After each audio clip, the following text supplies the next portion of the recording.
Oh, what's my mission here in Habitat 3? Well, first of all, it is a real privilege to be here in Habitat 3 in Quito. For me, one of the most important mission, apart from being the Goodwill Ambassador here and having an event with Helen Clark launching the UNDP's Sustainable Urbanization Strategy, is also the advocacy for road safety.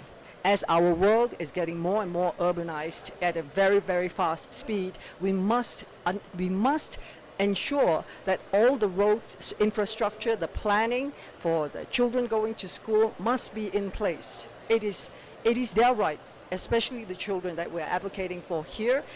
It is their rights to have safety.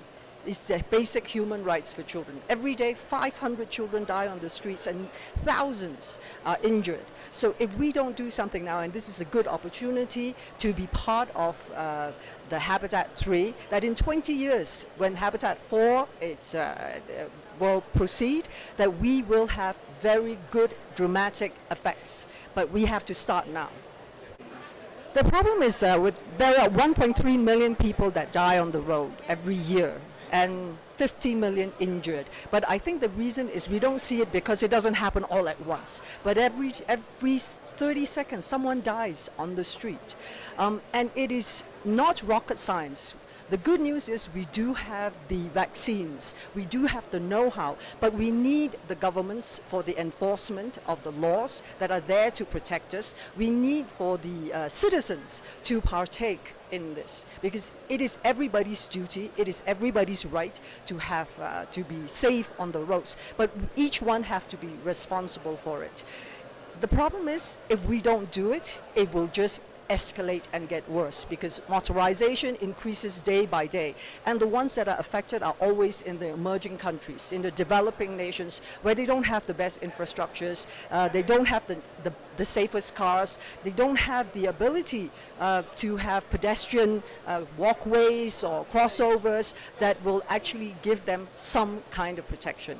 So you have to speak out for yourself. Speak. And here in Habitat 3, where it is important is because all the mayors are here. And if we can start with the cities, if everybody embraces this and takes this home to every city in the world, we will be able to make an enormous difference. I think for me, one of the things that which is very effective, which is very cost effective, is the slowing down of speed around schools.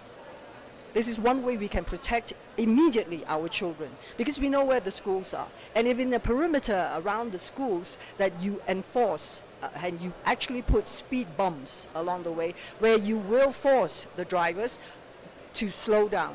That is one very, very effective way. And there are many good models and common practices that have been our vaccines that can be copied around the world. There are solutions, and we have the solutions. That is the good news. We don't have to spend billions of dollars trying to find the preventative measures, because we do have it. The only thing is we must implement it, and we must adhere to it. The rules are there to protect you. They're not to inconvenience you. But so that's the reason is like the rules are there, but if it's not enforced, then it's pointless. So at this moment, it is very useful that the leaders have our ears. So let's make use of this. Enough of talking. Let's see some real action. And a lot of the actions can be implemented immediately, very effectively. But it needs all the leaders of the world to actually put it in place.